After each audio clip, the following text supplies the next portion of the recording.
فضل اور توفیق سے زندگی کا تجربہ بھی ہے، آنکھوں دیکھا حال ہے۔ جو دین سے وفا کرتا ہے، اس پاک قرآن سے یاری لگا لیتا ہے،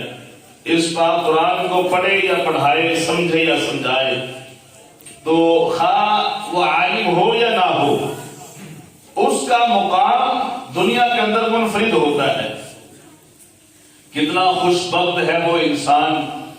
کہ جس کے سینے کو اللہ نے اپنے پاک قرآن کے لیے منتخب کر لیا۔ کتنی عزت و وقار اور صدحہ تعریف کے لائق ہیں وہ والدین کہ جن کو اللہ نے اس پرفتن دور میں یہ سوچ دی کہ ان کے بچے اللہ کا پاک قرآن پڑھیں۔ اس پاک قرآن کی حفاظت کرنے والا خدا کم الحاکمین ہے، لیکن حفاظت کا ذریعہ کیا ہے؟ اس کے لیے حضرت انسان کے سینے کو منتخب کیا ہے۔ اللہ نے اپنے پاک قرآن کو محفوظ کرنے کے لیے حافظ قرآن کے سینے کو منتخب کیا ہے، تو پھر سوچو اس بندے کا احساس کتنا بڑا ہے، اس بندے کا مقام کتنا بڑا ہے۔ اس پاک قرآن کو پڑھنے والے دنیا میں تو عزت پاتے ہیں، مرنے کے بعد ان کی قبر بھی جو ہے گواہی دیتی ہے اور ان کی قبر بھی آباد رہتی ہے، اور انشاءاللہ کل قیامت کو میدان محشر میں ان کا اسپیشل پروٹوکول ہوگا کہ حافظ قرآن کے والدین کو نور کے تاج پہنائے جائیں گے۔ لیکن حاصل کلام بات یہ ہے کہ ایک بچہ حافظ قرآن ہو، دین کا طالب علم ہو، اس کی زندگی منفرد ہو، اس کا رہن سہن منفرد ہو، اس کے جسم سے قرآن مقدس کے نور کی خوشبو آنی چاہیے۔ ہزاروں بچے ہوں، ہزاروں کا جھرمٹ ہو، ان کے درمیان میں حافظ قرآن بیٹھا ہو، اس کا مقام منفرد نظر آنا چاہیے۔ زمانے میں تخصیص ہو کہ واقعتاً یہ بچہ قرآن مقدس پڑھنے والا ہے، تو یہ ہوگا کیسے؟ یہ اس وقت ہوگا جب دو ہاتھ آپس میں ملتے ہیں۔ وہ دو ہاتھ کون سے ہیں؟ ایک ہاتھ استاذ کا ہے، دوسرا ہاتھ والدین کا ہے۔ جب یہ دونوں ہاتھ آپس میں ملتے ہیں تو پھر یہ جو زمانے میں ہمارے پاس یہ پھول اور کلیاں ہیں، یہ گلاب کے مہکتے پھول، پھر دونوں ہاتھوں سے ملنے کی وجہ سے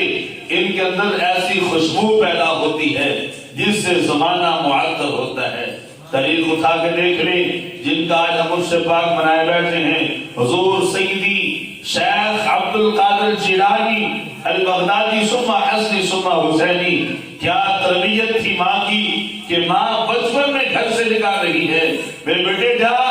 علم دین پڑھ گیا، اور یاد رکھنا کبھی جھوٹ نہیں بولنا، تمہارے پاس جو ہو وہ سچ سچ بتانا ہے۔ یہ گھر ماں کی تربیت تھی، آگے استاذ کامل تھا۔ دونوں ہاتھ ملے تو وقت نے اس کو زمانے کا غوث اعظم بنا دیا، وقت نے اس کو ولیوں کا سردار بنا دیا۔ ایک طرف تربیت تھی والدین کی، ایک طرف تقویٰ و طہارت تھی والدین کی۔ آپ کا باپ بھی زمانے کا ولی تھا اور آپ کی ماں بھی زمانے کی ولیہ تھی، پاک ساز تھی، گھر کا ماحول اچھا تھا۔ اس اچھے ماحول میں تربیت پانے والا میرا محی الدین شیخ عبد القادر جیلانی جب کامل ہوا، استاذ کے ہاتھ میں گیا تو استاذ نے پھر کہاں سے کہاں تک مقام پہنچا دیا۔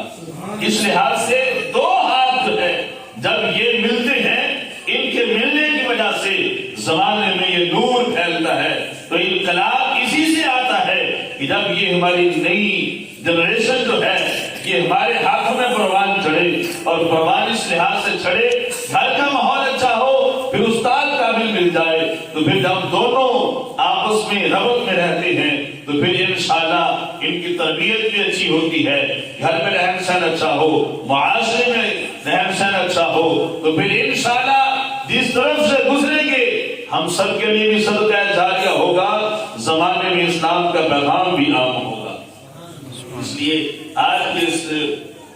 پرکیف ماحول کے اندر میں تمام طلباء کے والدین سے یہ گزارش کرنا چاہتا ہوں کہ آپ ان کی تربیت کے اوپر بھی خصوصی توجہ دیا کریں کہ بچے کا رہن سہن اچھا ہو، بچے کا لباس اچھا ہو، بچے کی گفتگو اچھی ہو، گھر میں بچے کو یہ جو آج کل کے ماحول ہیں، موبائل کا ماحول ہو یا فلم اور ڈرامے کا ماحول ہو، ان سے یا شادی بیاہ کے موقع پہ جو ناچ گانے کا ماحول ہوتا ہے، اس ماحول سے ہم اپنے بچوں کو محفوظ رکھیں، اور جو ریاضی فحاشی کے سکولوں کے اندر ماحول ہوتے ہیں اور جو تقریبات یہ معاشرے میں منعقد کی جاتی ہیں، وہ چاہے میلوں میں ہو، جہاں مرضی ہو، ایسی تقریبات سے اپنے بچوں کو ہمیشہ محفوظ رکھا جائے تاکہ بچے کا ذہن اس طرف مائل نہ ہو۔ ہمیشہ بچے کو گھر میں والدین اچھا ماحول دیں، اچھا سنت کے مطابق لباس پہنانے کی کوشش کریں، تو انشاءاللہ جب گھر میں ایسی تربیت ہوگی اور وہ بچہ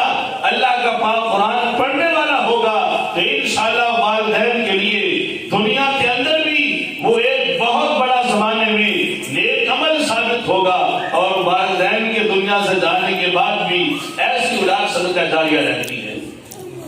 اللہ نے ہم سب کو ان باتوں کو سمجھنے کی توفیق عطا فرمائے۔ تو اس لیے شاعر نے خوب کہا کہ آج بھی کر سکتی ہے انداز گلستان پیدا اگر ہو ابراہیم سا امام پیدا،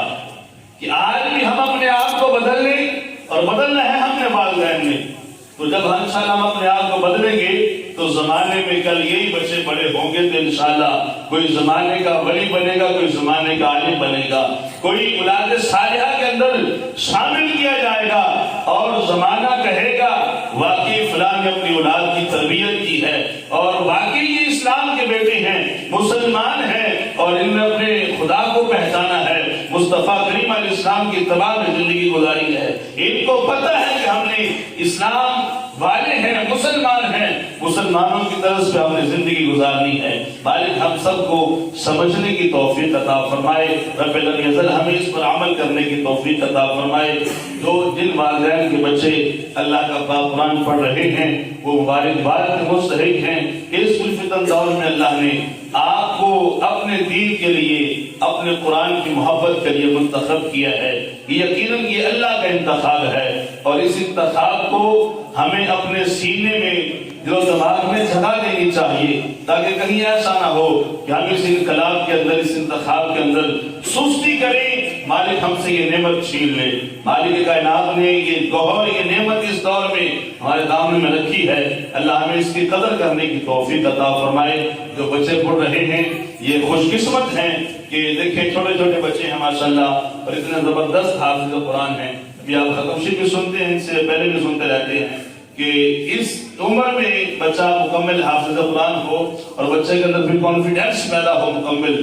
جو اس کی جھجک ختم ہو، اس کو پڑھنا آتا ہو، آگے سکھانا آتا ہو، تو انشاءاللہ یہ بچے میری دعا ہے اور یہ میرے استاذ کی دعا ہے مجھے کہ ہزاروں کا مجمع ہو بچے کو کھڑا کر دے تو انشاءاللہ اللہ پاک کامیابی عطا فرمائے گا۔ اس لحاظ سے اللہ کے بچوں کی خیر فرمائے، ان کو محنت سے، لگن سے، محبت سے پڑھنے کی توفیق عطا فرمائے، اور جن بچوں میں سستی ہے اللہ پاک اپنی رحمت سے اس سستی کو دور کرنے کی توفیق عطا فرمائے، اور ان بچوں کو بد نظروں سے، بد عقیدوں سے محفوظ فرمائے۔ آمین بجاہ النبی الکریم۔